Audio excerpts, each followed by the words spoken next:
What's up, comic fans? And it's time for that new comic book day haul plus review. So we're gonna get into the books. We got some 50 centers, and I'm even gonna bring up a book that was kind of old. We're gonna talk about it right after this. Spartans! What is your profession? Welcome back. And if you like comics, you're in the right place. If you hate comics, maybe you're still in the right place. Don't go anywhere. Anyway, let's get into the books. First, like we've been doing, we're going to do some 50 centers.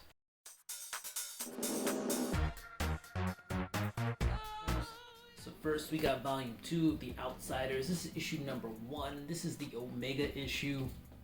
This is basically the female portion of the team. Got Katana hanging out in the back. 50 cents. It's like a $5 book. For some reason, people think this is like the second print or the B cover, but no. What DC did was when they released The Outsiders in 93. Yep, 93. They did an Alpha and an Omega issue, which were intertwining stories, but two separate stories. If you look here right underneath the one, hopefully you guys can see that. There's an Omega in there underneath the one. I don't know. I don't even know if I got the camera on it. But, because I can't see my screen right now. So that was that. 50 cents. Let's go. We have Demons. This is issue A and issue C. They're both issue 1, sorry. But I think it's cover A and cover C. One's Demons is foil and the other one is not. That's pretty much the difference. I think the price tag had $1 difference. Yep. So for foil, you paid an extra $1. All right, this is Starhenge. I bought a bunch of these for 50 cents. Issue 1. This is the Matilda cover, and then we have a Ben Templesmith cover. All right, so those were my 50 centers. Now let's get into some books that have come out recently, but I got a chance to read, so maybe every once in a while I'll bring these books up. This is Batman, One Bad Day, The Riddler by Tom King and Mitch Gerards. Man, the Riddler is a scary dude in this book. Let me tell you, basically he's just tired of following what people think he should do or what he should be, or the basic pattern of the Riddler telling the riddle, and if you solve it, it's over. He just wanted to show that he can just be a bad MFer. And at the end, Batman also seems to be a bad MFer. If you want to read something where you go, Batman wouldn't do that, read this book. But it's a good read. It definitely is a good read. Speaking about Tom King, we continue on with Danger Street.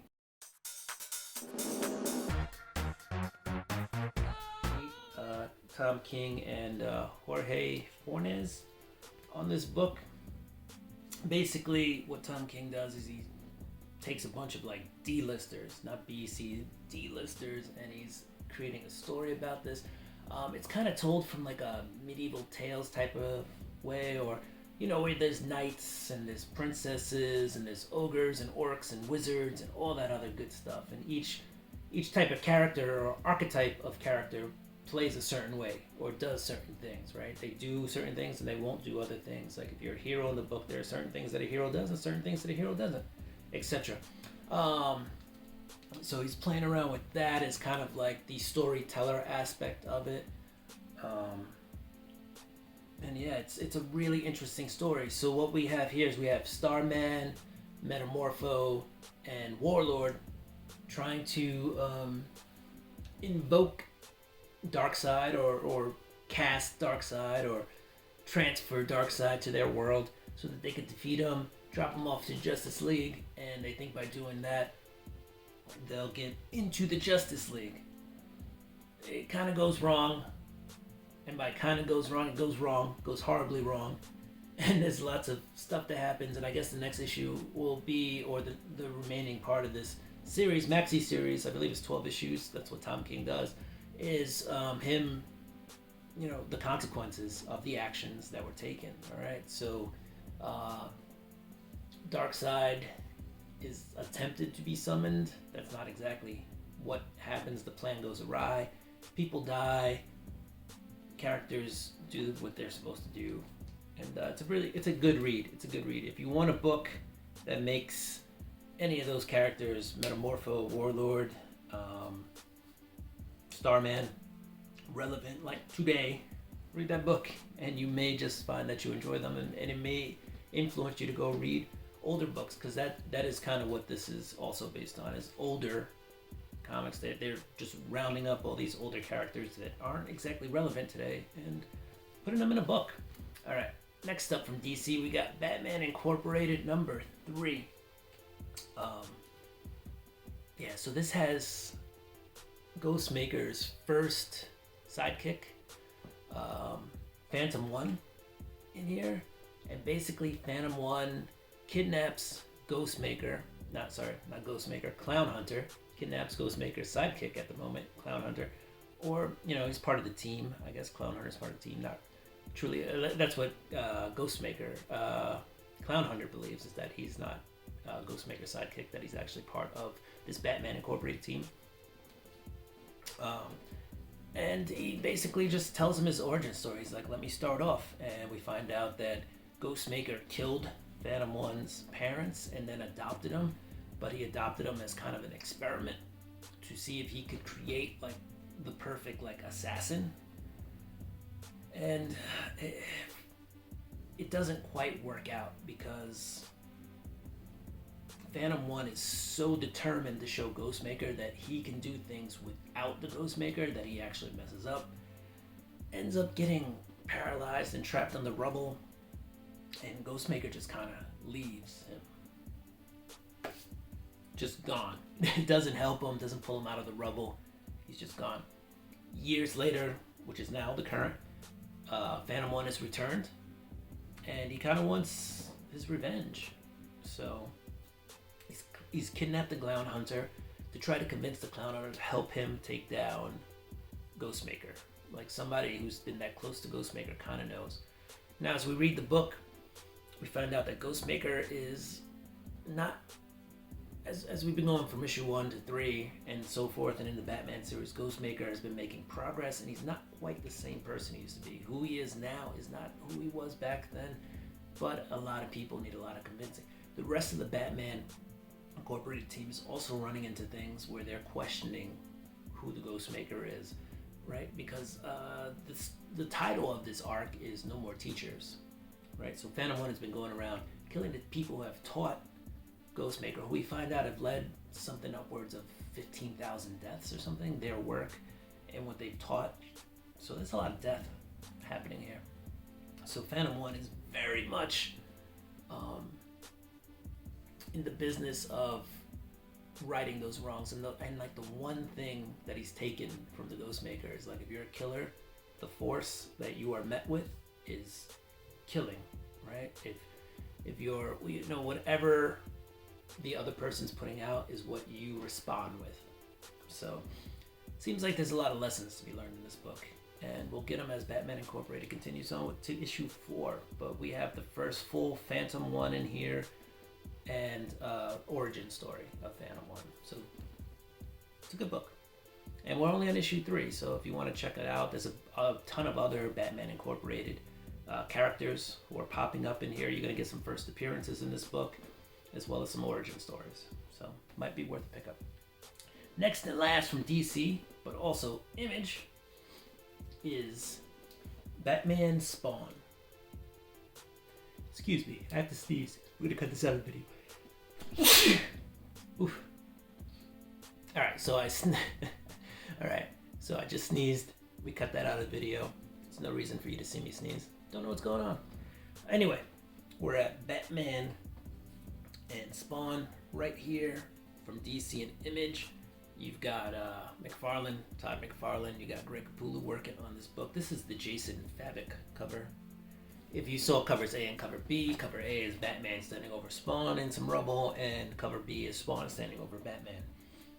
Basically, the Court of Owls are involved in this. They want to open these portals that they think will help them take control of Gotham and so forth. And who opens a lot of portals? Spawn.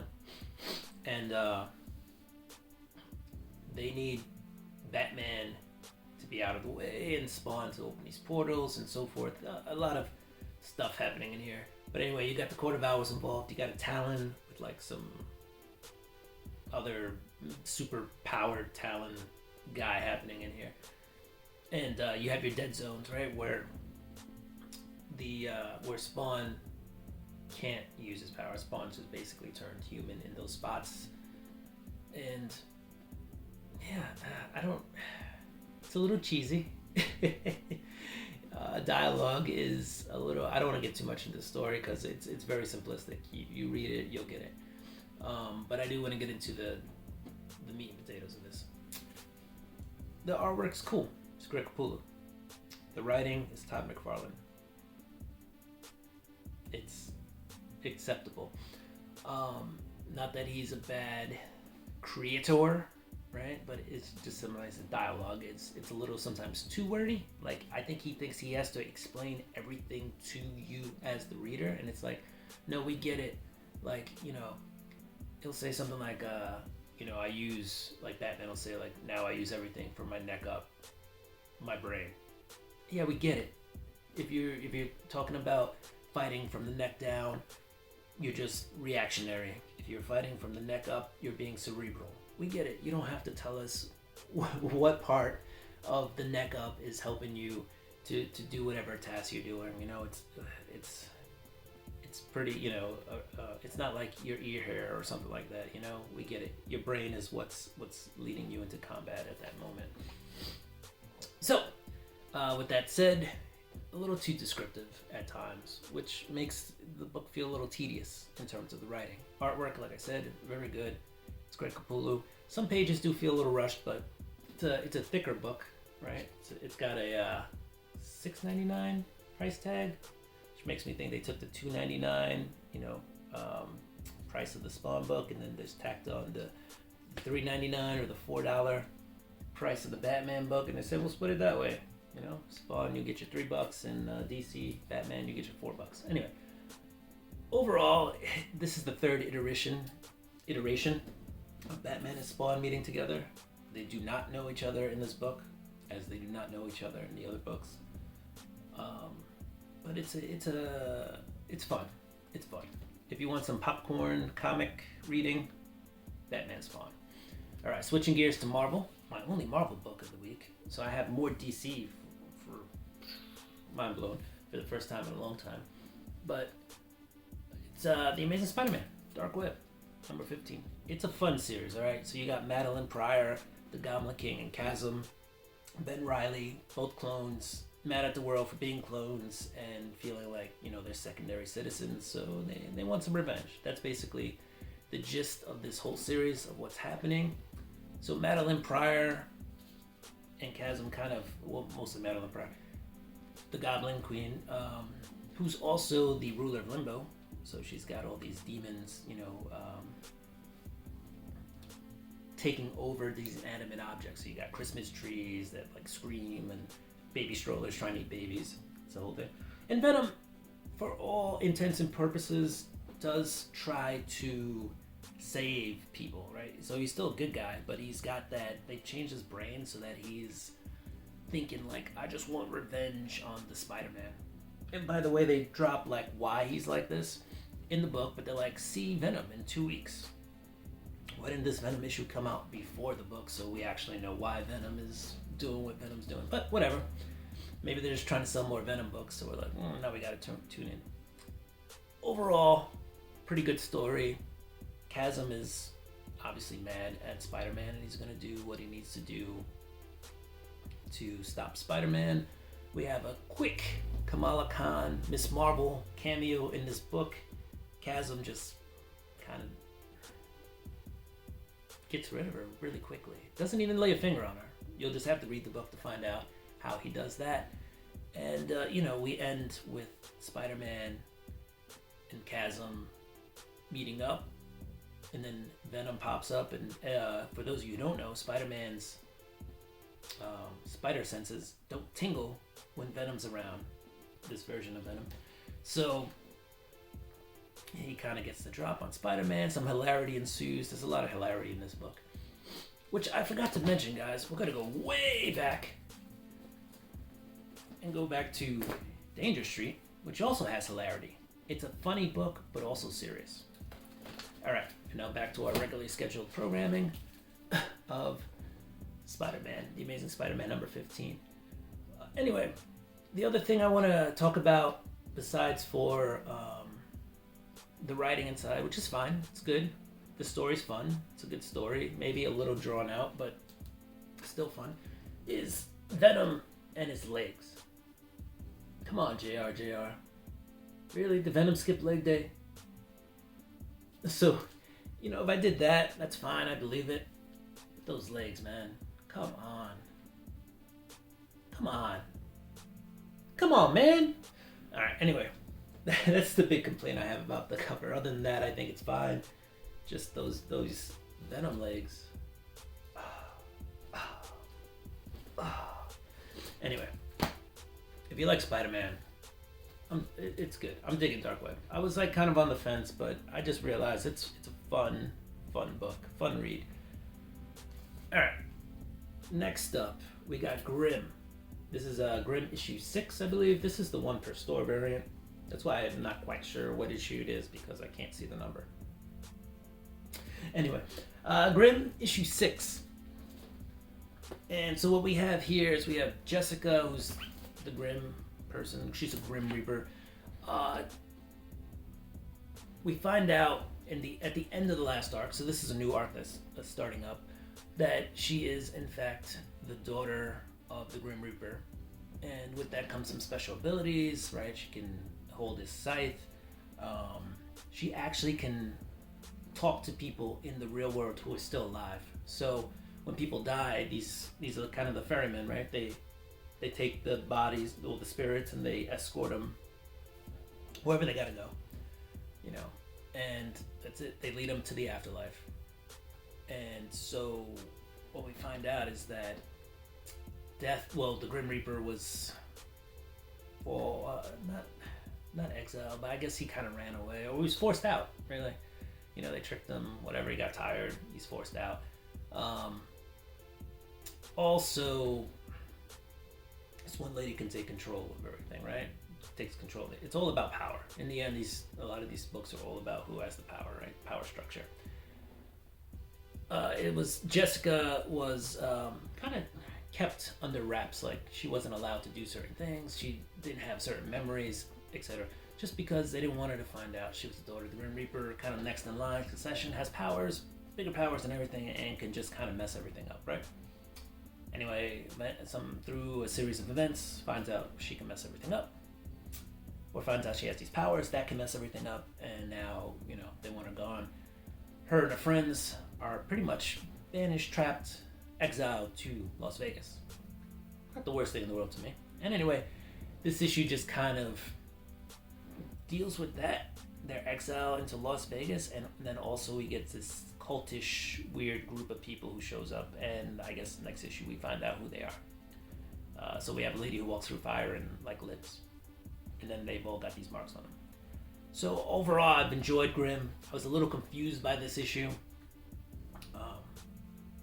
I've got to make sure I didn't miss an issue in between, but I'm pretty sure this is the start of a new arc, and so it's just a little disjointed. Like you jump from the death of the Grim Reaper to where they are now, and there's like a time lapse. That's what I'm thinking happened. Maybe I missed the issue in between. I don't think so. Anyway, good book, excellent writing. This was the 1 per store variant. As you see, no extra price tags, whatever. The guy had it on the shelf, and he's like, he knew it was the 1 per store, and he was like, holiday season's got me beat. I'm not upcharging for any ratio or special books, so that's cover price. And I was like, I'll take it. So shout out to Red Shirt Comics and my boy Josh. Anyway, comic fans, that was my new comic book day haul plus review.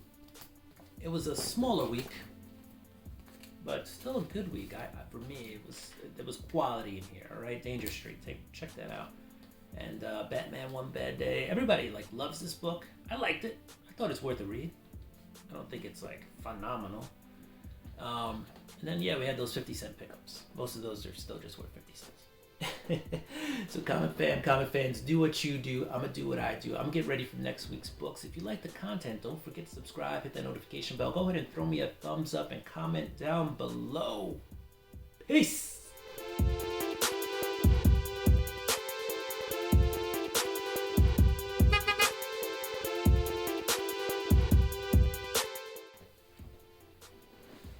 What's up, comic fam? Yeah.